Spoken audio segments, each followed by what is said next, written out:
Hi, you're listening to Sergeant Dorsey Speaks podcast produced by the Get Global Network. Let's get to it. Here's an update on the fatal police shooting of Corey Jones, which happened over in Palm Beach Gardens in the state of Florida. On last week, former police officer Raja was sentenced to 25 years in prison for the fatal shooting of Corey Jones. Now, you may remember the story. It was late night, and Corey Jones was on his way home back in October of 2015 after having done some kind of a gig. He was a musician, and his vehicle stalled on the side of the highway, and he had called in, he being Corey Jones, called in for roadside assistance. Thankfully, 3:15 in the morning, and roadside assistance had been recording the audio surrounding the encounter with this police officer. And so thankfully there was a true and accurate version of what happened that night, because the officer lied. Officer Raja was in plain clothes. He was working some kind of an auto burglary detail when he encountered Mr. Jones, and he shot Mr. Jones, who was a licensed concealed carry gun owner. And the reason that he carried this gun is because he had a $10,000 drum set, which was, in his vehicle, which was with him because he was on his way home from doing a gig. So he was able to carry legally a gun. And this officer approached him under the guise of, I guess, I'm working this burglary detail and I want to know what's going on. Okay, I don't have a problem with that. But the problem is that he just shot this kid for no reason and then lied about it. He said something that was contradicted by the audio that was being recorded by the roadside assistants. After the shooting had happened, the officer then activated his recording device and tried to create something that sounded like a justifiable police shooting. And so he has, for his trouble, been sentenced to 25 years in prison. Other news in Florida, over in Tamarack, Broward County Deputy Sheriff Gregory Toney. My brother is not disappointing. I saw a couple of videos, and they're out there if you want to find them, where he attended a community meeting, looks like, and he really tore into one of the city council members who questioned him reasonably, because on that video where two of those Broward County deputy sheriffs were putting in work on this young child, 15-year-old kid, there was a third deputy on scene doing something.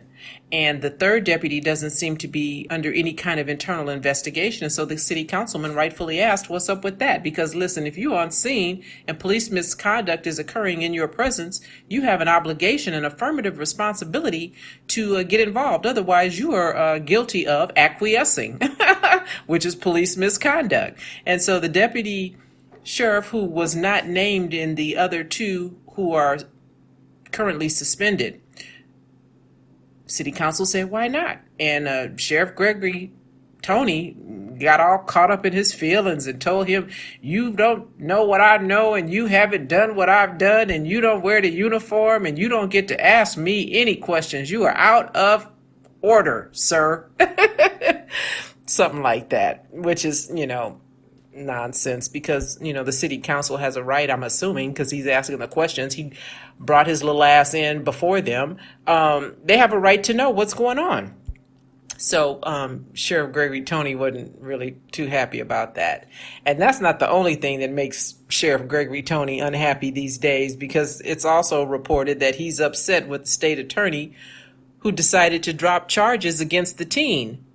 Now, you know what happens. I say this all the time. When the police put hands on you, they can't just let you go. They got to arrest you for something. And they know the something that they're arresting you for is BS, but they got to arrest you for something. And so they did. And officers understand when they arrest you for that something, that nothing is going to happen. They understand 9 times out of 10, it'll be a DA reject and the charges will be dropped. And so that's what happened. But the bonus part of that whole arrest you when they know nothing is going to happen is that now you're in the system, because this kid got fingerprinted and, mug shot and the whole 9 yards for some charges that, were BS, because they assaulted him and then they charged him with, interfering or assaulting them. I think it was aggravated assault on a police officer, 2 counts, because it was 2 officers that were putting in work on him. And so Sheriff Gregory Toney is upset that the DA or the state attorney decided to drop those charges before the conclusion of an internal affairs investigation. Now, that doesn't even make any sense to me, Sheriff Gregory Tony, because listen, this kid don't work for you. Why does the state attorney need to wait until your internal affairs investigation on your officers is complete before he decides that what they did was bullshit and that young man should have never been arrested for anything? Why should the state attorney, Sheriff Gregory Tony, have to wait for you to finish an administrative investigation to get this kid out of the system? It's just, it bothers me because, well, maybe you don't, but Gregory Tony, he's a black man. And as I say, all skin folk are not kinfolk. And so I seldom, and I hate to broad blanket brush every black police chief or sheriff, because I know that there are some progressive police chiefs and sheriffs of all ethnicities. But I never, ever get comfortable because I see a black police chief or a black sheriff, as in the case of Gregory Tony, because 9 times out of 10, trust me when I tell you, you don't get to breathe that special air unless you are go along to get along, unless you toe the company line, unless you speak, company speak. And so we have in the last few days seen Sheriff Gregory Tony, a black man, circle the wagons, speak, company speak. And while it's not a done deal, we'll see if he succumbs to the pressure that is going to continue to encapsulate this 15-year-old kid being thrown to the ground, manhandled, had his head smashed on the pavement repeatedly by Broward County deputies. So anyway, we'll see what happens. I'll keep you posted. Now we're going to move on over to Connecticut. Over in New Haven, there was a video that circulated regarding a police shooting. And in this incident, it involved an officer who is a Hamden police force officer by the name of Devin Eaton. Before Devin joined Hamden Police Department, he worked for New Haven Police Department. So he's been on the Hamden force now for 3 years. Listen, you guys, I keep telling you, I have problems with officers who move around. They just hop from, department to department, and what's up with that? That's a story for another time. Nonetheless, Officer Devin Eaton, who happens to be a black man, was responding to a radio call of a possible robbery suspect in a red vehicle. At some point during this radio transmission, there was a Yale University police officer by the name of Terrence Pollock. Now, Terrence Pollock has 16 years on with Yale University, or at least he's a 16-year veteran. I don't know if it's all with Yale or not, the way they, move around. But he is a 16-year veteran currently on the Yale University Police Department. And Terrence Pollock is also a black man. So Terrence decided, I guess, wasn't enough going on campus, so he decided to just skedaddle on over to the public streets. And, a lot of universities have policies about their university campus officers leaving the property to go, try to be the police on city streets. And, that's what Terrence Pollock did on this night. So these two officers, join up, responding to this purported call of a robbery suspect in a red vehicle. And at some point on the video, you'll see that the officers pretty much see a red car, zoom in real quick and kind of move their vehicles or stop their vehicles in a place where they try to hamper the forward progression of the red vehicle. And one of the officers, or actually both of the officers, exit their vehicles very quickly and encounter the two occupants of the vehicle. And there's an officer involved shooting. And thankfully, no one was killed. The driver of the car, who was unarmed, who had not been involved in a robbery, who was not arrested for any crime, was not hit. But the passenger, his lady friend, Stephanie Washington, I believe she's 22 years old, she was struck in the face by these officers. And again, officers weren't honest. They lied about what happened. And, they had a state trooper there who came out, pretty quick and tried to, again, circle the wagons, and put out a narrative that was not true, said that this young man driving the car, Mr. Witherspoon, I think he's 21, 22 as well, had exited the vehicle abruptly, I think is the term that they use, in a hurry, in a way that, the officers could say, I didn't know what he was going to do, or, they were in fear for their safety, right? He exited his vehicle abruptly, and so they opened fire. Well, he didn't exit his vehicle abruptly, and the video now shows that it didn't happen that way, that actually when Mr. Witherspoon exited the vehicle, he did so calmly, and I believe it was reported with his hands even up in the air when the officers opened fire, and it was pretty much immediate that these officers did that. The incident lasted about 5 to 6 seconds. Almost reminds you of that shooting with Tamir Rice, when the officers pulled up right away, Timothy Loman, and didn't know what the hell was going on, and shot that baby within seconds of, exiting his vehicle. These officers did the same thing. They were viewing the vehicle from different positions based on, their arrival and the positioning of their cars, and just immediately started firing shots. And listen, they didn't just, fire one or two. You've heard me speak on this before. Listen, I get everybody's not the LAPD, but on the LAPD, and I believe that most police departments are very similar. They, try to mold themselves, if you will, in the shape of the LAPD, I think. I know that, that used to be the case. Our officers were routinely, training other police departments on our policies and procedures. And so in this instance, we're trained, fire 2 rounds in rapid succession, and then reassess the threat. 2 rounds. These knuckleheads fired 20 shots. 20 shots in 5 seconds.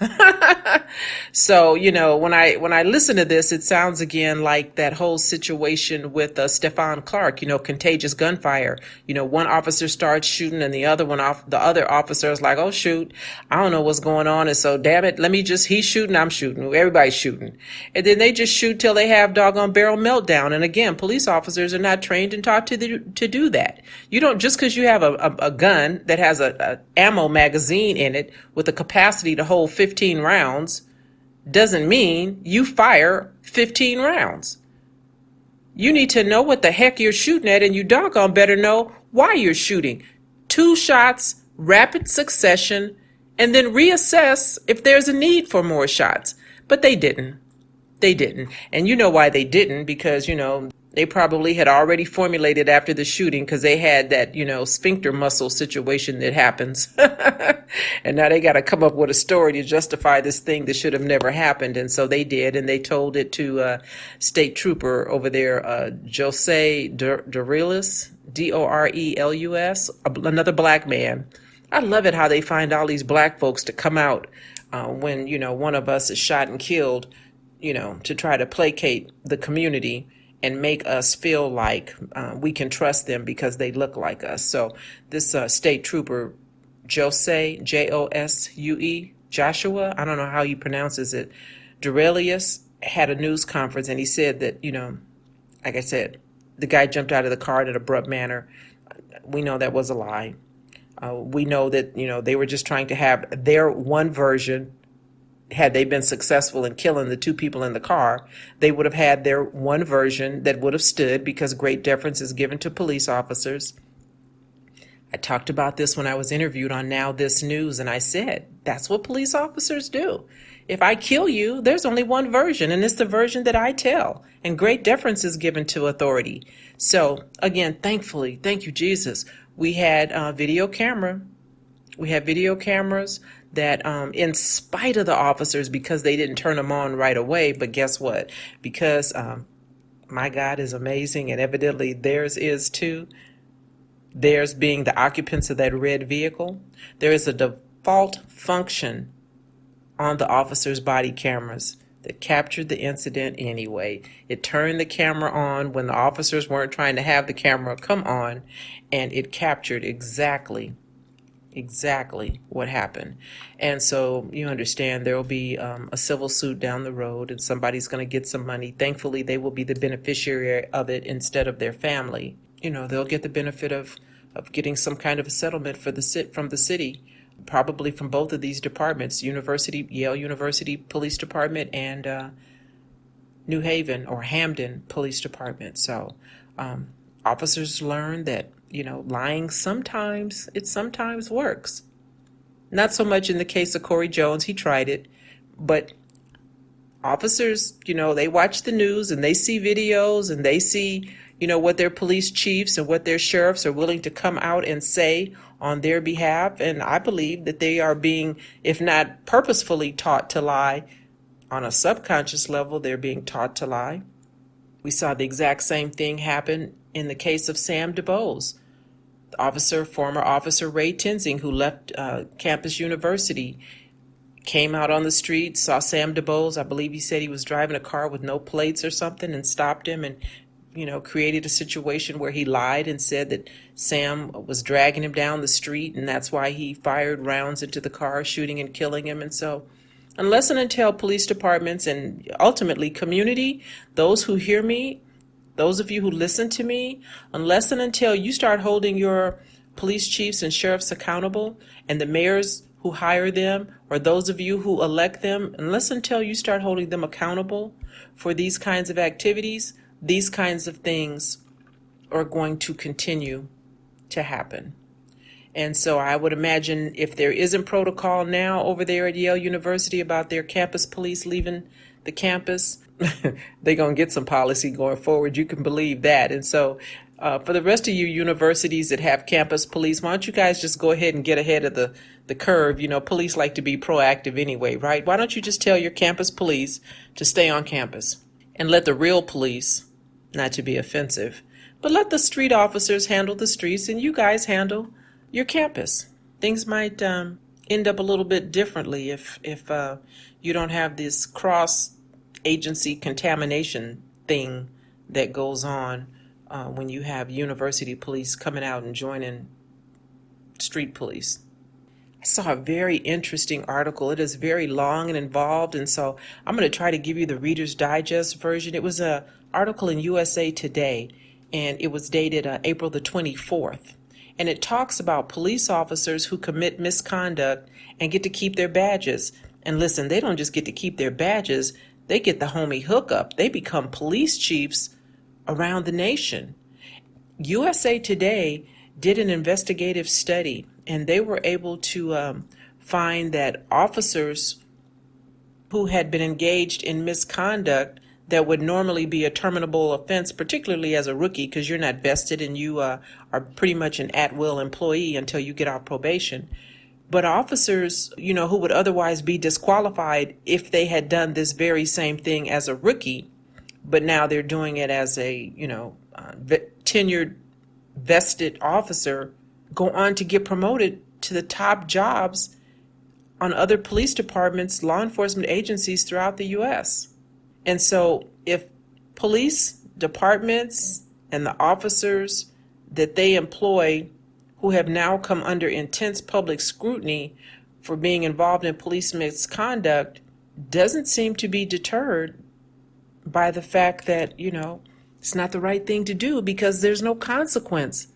There's no accountability. And isn't that the thing that, certainly it's the thing that I talk about because I know this is what family members want. This is what victims of errant police officers want. They want them to be held accountable, and rightfully so. Police officers should be held to a higher standard. But that's not the case, not only for the, what I call the ground pounders, the patrol officers and such. That's not the case for those that head the departments. And so if you understand, and I say this all the time, every police chief was once a police officer. Every sheriff generally was once a deputy sheriff. And so they understand, particularly if they're in-house promoted, they understand the agency, they know the politics, they know the culture of their department. And so a succession of high-profile scandals involving questionable shootings and commanders, I'm talking about police chiefs themselves, who have become criminals, they're heading up police departments in a city near you. And so you understand then why when officers are cutting up by the numbers that police chiefs circle the wagons and get in front of a bank of cameras and minimize and mitigate that bad behavior, because quite a few of them have been involved in the same kind of shenanigans.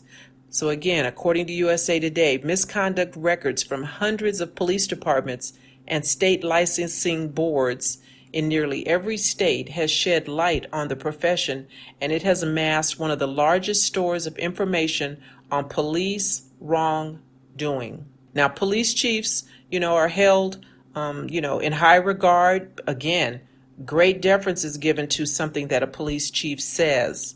And while, certain police chiefs are over smaller departments and, it may not be as glamorous as the title sounds, police chief, nonetheless, what they say and their position holds great weight. People don't realize that some of these police chiefs on these little small departments, they work part-time and minimum wage and or both. Part-time and a minimum wage police chief? What the what? Yeah, that's a real thing. And so when communities and the public hold them in a special regard, hold them in trust, we expect that, our police chiefs and our sheriffs are doing the right thing. Now, we know that police chiefs, just like police officers, can outrun misconduct. We've seen examples of that, and we know the kind of havoc that a police officer can wreak on a community when they outrun misconduct. And I'm talking right now about Timothy Loman, shot and killed Tamir Rice, was given a second and third chance. Darren Wilson, shot and killed Mike Brown, was given a second chance. He had been on another police department. Now, that police department that Darren Wilson was on, the whole damn thing was shut down. Eric Casebolt, he had been on 3 police departments over in McKinney, Texas, before we saw him on national news chase kids with a gun in his hand who were attending a local area pool party. And then, of course, my favorite, Betty Shelby. I'll talk about her in a minute. But, errant police officers are the gift that keep on giving. And so, Betty Shelby, while she was given the gift of resignation, so they didn't say that she did anything administratively wrong, she was allowed to go and get hired by another police department. Officers, police chiefs, sheriffs can outrun misconduct.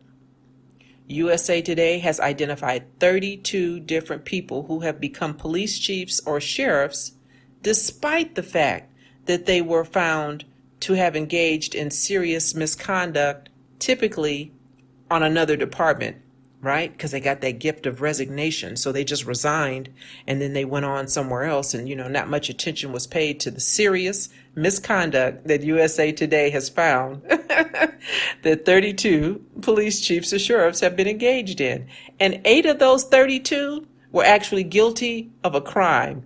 Can you imagine? You have a police chief or a sheriff heading up an agency who's been found guilty of a crime? Where in the world is that allowed? Well, it's allowed in 32 different places, but how is that okay? And listen, I don't know, but I'm just saying that, I'm just guessing that probably these 32 people don't look nothing like me. I'm just saying. But these are the kinds of things that they've been involved in: domestic violence, improperly withholding evidence, falsifying records, and other conduct that would clearly impact the public that they have all taken an oath to protect and to serve. And so I know if I did that kind of shenanigan, I would be hard pressed to find another job. And listen, and I'm not just saying that because I think it. I'm telling you that because I kind of know it, I talk about this in my autobiography, Black and Blue, The Creation of a Social Advocate. When I retired from the LAPD, and I retired in good standing and honorably after 20 years, I tried to get another job doing something police related because that was what I knew. And although I was retiring on the end of in the midst of a class action lawsuit that I was engaged in on the LAPD and successfully settled, I might add, I'm thinking, okay, well, I want to do something. I don't know what I want to do, but let me just start applying for other jobs.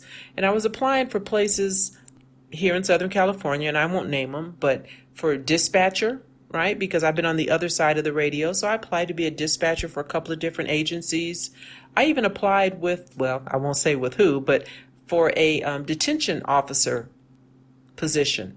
In total, it was probably about 7 different agencies that I applied for. I even applied to be a welfare fraud investigator in one of the surrounding counties. did not get hired, was disqualified for one reason or another. And I'm like, are you kidding me? 20 years as an LAPD patrol officer and sergeant of police, and I'm not qualified to be a dispatcher? And I hadn't even been found guilty of any kind of misconduct, right? And so I know that, I'm just kind of certain that these people that are getting these jobs, these 32, don't look like me. And so then it makes me, wonder, and I'm going to, talk about my good buddy, police chief over in Citrus Heights, Ronald A. Lawrence. Now listen, I'm not saying that Ronald Lawrence did anything untoward, because I don't know that. There's no record of it, but I do give pause when I see a police officer who moves around a lot, because I know that agencies will give officers the gift of resignation. And so my good buddy Ronald A. Lawrence, he's currently the police chief over in Citrus Heights, California, and he and I have been having some discussions and disagreements, if you will, with regards to when police can use deadly force, because in addition to being the police chief over at Citrus Heights, Ronald A. Lawrence is also the president of the California Police Chiefs Association. And so this officer, chief, 29 years in total service. This guy's been on 7 different departments. And so you can Google Ronald A. Lawrence and verify this for yourself, because I think, you should understand and do your own research and due diligence. You should never take anyone's word, but I want you to be clear that I'm not just making this up. And so prior to becoming the police chief in Citrus Heights back on October 31st of 2016, Ronald A. Lawrence was a police chief and captain over on the Rockland Police Department. He was a lieutenant on the Palo Alto Police Department. He was a sergeant and police officer on the West Sacramento Police Department. He was a police officer on the Lincoln Police Department, a deputy sheriff with Placer County and Sacramento County Sheriff's Department. 7, count 'em, 7 departments in 29 years. What's up with that? I don't know. I'm just saying. I got questions. And so listen, and again, I'm not saying Ronald A. Lawrence is incompetent or, lacks the qualities or the abilities to properly supervise. But what I will say is that incompetence and a failure of a police department or an agency to do their due diligence in a background search is not unique to police departments. And so then that brings me to my good friends, my former supervisors over at the Los Angeles Unified School District, Office of the Inspector General. And I'm talking specifically about the Deputy Inspector General, Frank Cabibi, who was run out on a rail back on March of 2018 because of a plethora of missteps and misconduct and sexual harassment and discrimination allegations. Well, because he got the homie hookup and he doesn't look anything like me, Frank J. Cabibi has been hired by Amtrak here locally in downtown LA, Frank. You accused me of not being a good investigator, but I disagree with you, sir, because I know that you are working at Amtrak, downtown Los Angeles, as an investigator. And so what I want to know is, and maybe I'll find out, maybe I won't. I just want to know, what does Inspector General Kevin Winters over at Amtrak think about your sordid past, Frank J. Cabibi? I don't know if Amtrak did their due diligence when they hired you, because listen, I've read and I've seen, reports of white men who come from powerful positions and have, lots of letters and numbers and stuff after their name, and all they have to do is just show up and look cute, and nobody really questions their credentials or their abilities or their capabilities. They don't question it. They just say, well, he looks good on paper, right? He looks good on paper, so sure. You were the Deputy Inspector General for the second largest school district in the nation, LAUSD, and now they should have wondered why he would want to just be an investigator, right? Because he was breathing that special air. And listen, before he was over at LAUSD as the Deputy Inspector General, He was the supervising special agent over at DOJ and some other places. So, I mean, he has a pretty lengthy law enforcement career with some pretty lofty sounding titles. Why would Frank J. Cabibi want to be just a lowly old investigator in the office of the Inspector General at Amtrak, but for his ass is believed to be batshit crazy? I'm just saying, I heard rumors about that kind of stuff. And those rumors have been supported and corroborated by a plethora of articles that have been written by a very enterprising young journalist, education reporter by the name of Kyle Stokes. So listen, there's information out there. Now, why Amtrak didn't do their due diligence and how come they didn't find this out, I don't know, but I'm a helper, I'm a giver.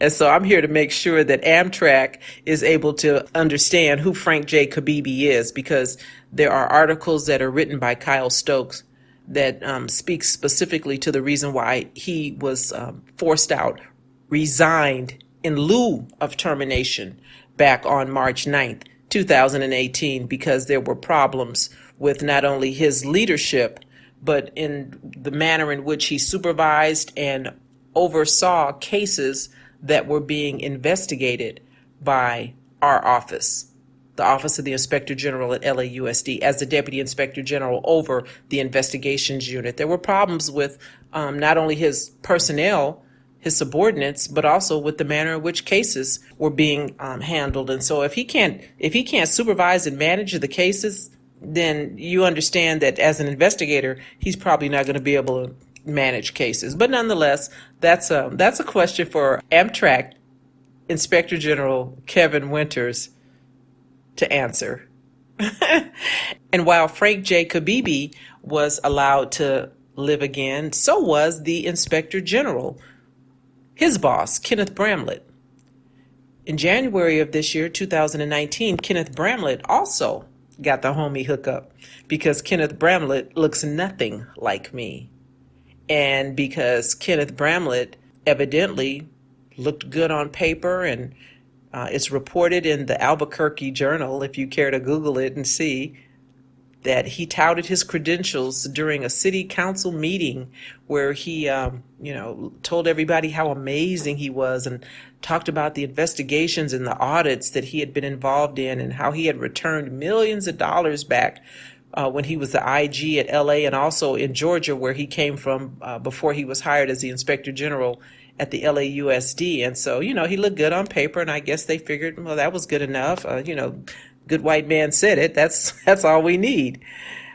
But I'm guessing during that city council meeting, Ken Bramlett didn't tell the city council over there in Albuquerque, New Mexico, that there was a pile up of unresolved investigations under his command as the Inspector General over at LAUSD. And it's kind of funny because in the article by the Albuquerque Journal, they talk specifically about, we are so happy to have a new IG because cases have not been investigated. And, it's been 6 or 7 months since we've had someone in this position. And now we believe that things are going to start to move along. Well, I don't think Ken Bramlett told him about the sharp drop in the number of cases that were being closed over at LAUSD OIG under his command.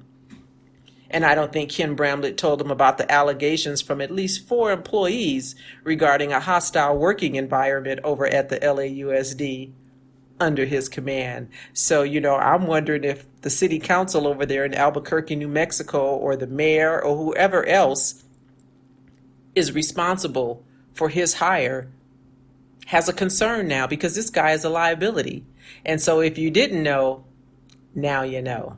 And I'm just wondering, what are you going to do about it? Are you going to allow him to stay in that position and rack up more administrative investigations because of a hostile work environment that he's going to allow to manifest over there in Albuquerque City Council? I'm just saying, because listen, there is a mountain of information out there about Frank J. Cabibi as well as Kenneth Bramlett. Some of it is a result of yours truly, because when they were giving me the velvet shiv, I was documenting and writing blogs. I have done that here on my podcast about the shenanigans that they were engaged in, the allegations that I am currently in litigation against the LAUSD for because of these two characters. And so I'm going to just tell you the title because you really need to look at this article. It's lengthy. Kyle Stokes is the reporter, and the title is Lewd Photos, Harassment and Retaliation Allegations Inside the Meltdown at LAUSD's Powerful Watchdog Agency. That's the title. You can Google that, and you'll see the story, and you'll see Albuquerque, New Mexico, who your new Inspector General is. The internet is an amazing thing, and how you guys missed this, Amtrak, IG, Kevin Winters, how you missed this is beyond me.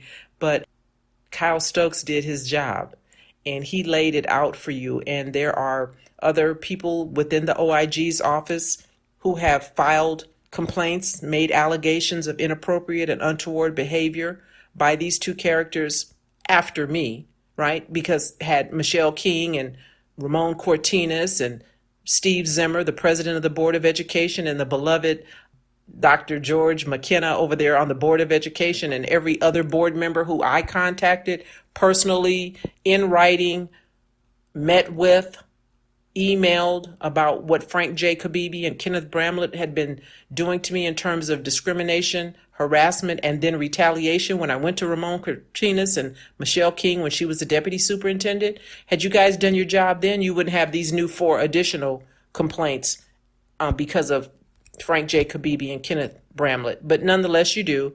And so listen, there's a board member over there who was instrumental, or at least played a part in Ken Bramlett's contract not being renewed. Understand, Albuquerque, he didn't just leave. His contract was not renewed. And the reason that his contract was not renewed, according to LAUSD board member Nick Melvoin,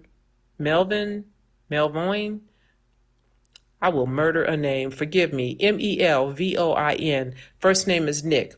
And what Nick said is that the work product of Frank Cabibi and particularly Kenneth Bramlett was not up to the quality that I would expect. That's a quote from the LAUSD board member, Mr. Nick.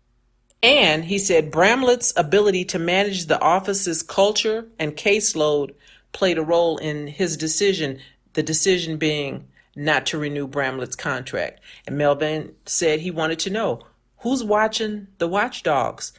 The Inspector General is the watchdog. That's the place where everybody is expected to go to have fraud, waste, and abuse investigated. And it doesn't matter if it's LAUSD, doesn't matter if it's Albuquerque, New Mexico. Fraud, waste, and abuse is what inspectors general are responsible for. And listen, there was so much fraud, waste, and abuse going on up on the 12th floor at the LAUSD Boulder building.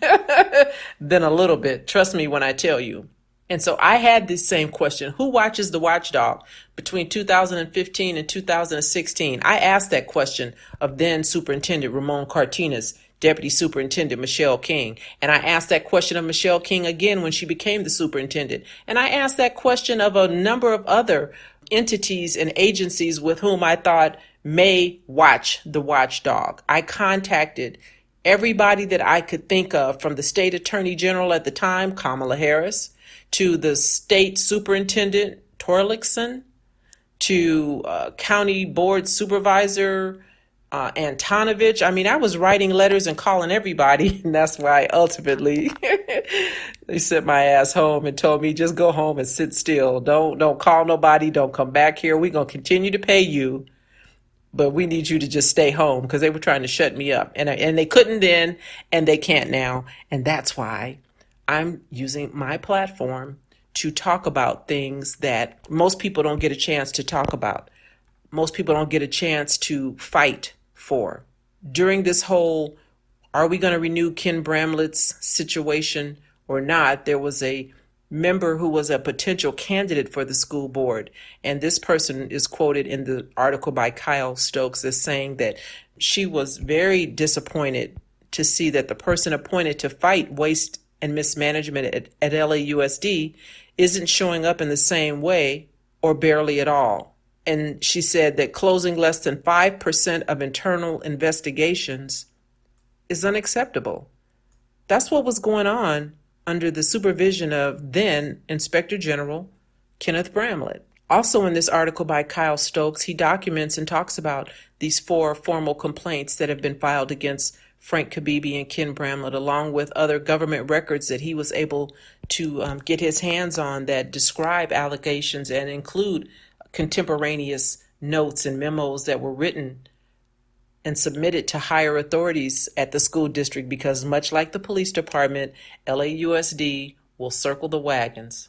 So anyway, I just wanted to put that out there, and I wanted to make sure that I could help Albuquerque, New Mexico City Council and whoever else out there is responsible for watching your watchdog. I just wanted you to know that Ken Bramlett, during his tenure at the LAUSD, was responsible for cases piling up, for cases not being closed, for creating or allowing to be created a hostile work environment. The information is out there. The internet is an amazing thing. And so I encourage you, Albuquerque, New Mexico, and Inspector General Kevin Winters over at Amtrak in Los Angeles. Well, Kevin Winters is in Washington, D.C. Frank, I know that because, I'm an investigator too, right? So I hope that Mr. Winters over in Washington, D.C. or Maryland, wherever his office is located on the East Coast, will get to the bottom of those kinds of questions. So, lastly, I mentioned Betty Shelby earlier, and so listen, this heifer is like bad money. She keeps popping up. I am in communication with the twin sister of Terrence Crutcher. Terrence Crutcher is the gentleman who was shot and killed by Betty Shelby in Tulsa, Oklahoma, when she was a police officer, after which she was given the gift of resignation. And, she went on. She was teaching a class. Last year, I had reported about this. I call it How to Get Away with Murder. She calls it How to Survive a Critical Incident. And she was trying to put that class on over in Baton Rouge to a group of detectives, homicide detectives, and because of community involvement and an outpouring of outrage, she was removed from that teaching syllabus. But listen, she is not going to be deterred, right? So now Betty Shelby and her husband, whose name is Dave, are going to be teaching a course at the National Rifle Association next month in May. In a few days, Shelby is going to be teaching this basic firearms class given by the NRA, and this class will be held on May the 11th. It is from 8 a.m. to 5 p.m., and it will be held at the U.S. Shooting Academy, which is located, for anybody who cares, 6500 East 66th Street North. I'm assuming that that's in Oklahoma, Tulsa. Don't know for sure, but, for enterprising people, if you want to figure it out, you can. The NRA has a Facebook page, and I believe that there is something on their Facebook page with reference to this May 11th class that Betty Shelby and her husband are going to be putting on. And this is kind of being facilitated by someone named Stacy Wood. Stacy is the wife of Scott Wood. Scott Wood is the attorney that's been representing Betty Shelby since all of what has happened with the shooting of Terrence Crutcher. ISWB LLC, that is the host of this NRA event, and I believe ISWB LLC has the Facebook page with all of the information regarding this course on May 11th that Betty Shelby is teaching for the NRA. Now it's time for Did You Know? I came across a really interesting article, and I just thought I would share it with you because it talks about parking enforcement officers who chalk your cars. Maybe you know this, I don't know, but I'll tell you that, when you park and it says you can only be there for a certain amount of time, parking enforcement will come by and they'll chalk your tire, and then they'll come back later to see if you've exceeded the amount of time you're allowed to be at a particular spot. Well, according to the Fourth Amendment, it protects people from unreasonable searches and seizures. To determine whether a violation has occurred, the court first asks whether the government's conduct counts as a search. And so the court found that chalking is indeed a, air quote, search for the purposes of the Fourth Amendment because government officials physically trespass upon a constitutionally protected area, your car to obtain information, right? To see if the chalk line has moved, because if it hasn't moved, then that means your car has exceeded the amount of time it's allowed to be in a particular spot. So parking enforcement can no longer chalk your car. It violates the Fourth Amendment. Just wanted to share that with you. Hope that's helpful. Until next time, you guys, be good and be safe. You have been listening to the Sergeant Dorsey Speaks podcast, produced by the Get Global Network. Sergeant Cheryl Dorsey is a television commentator, social justice advocate, and is also well known for her book, Black and Blue, Creation of a Social Advocate, an autobiography of her 20-year career as a black woman on the Los Angeles Police Department. The book details what she learned as an LAPD insider. Sergeant Dorsey can be contacted through her website, sgtdorseyspeaks.com, or via any of her social media sites like YouTube and Facebook. Take the time to subscribe to her YouTube channel and also subscribe to this podcast via major podcast networks like iHeartRadio, iTunes, Spotify, TuneIn, Spreaker, Stitcher, Google Podcast, and many others. The podcast is also available on wireless speaker systems like Alexa and Sonos.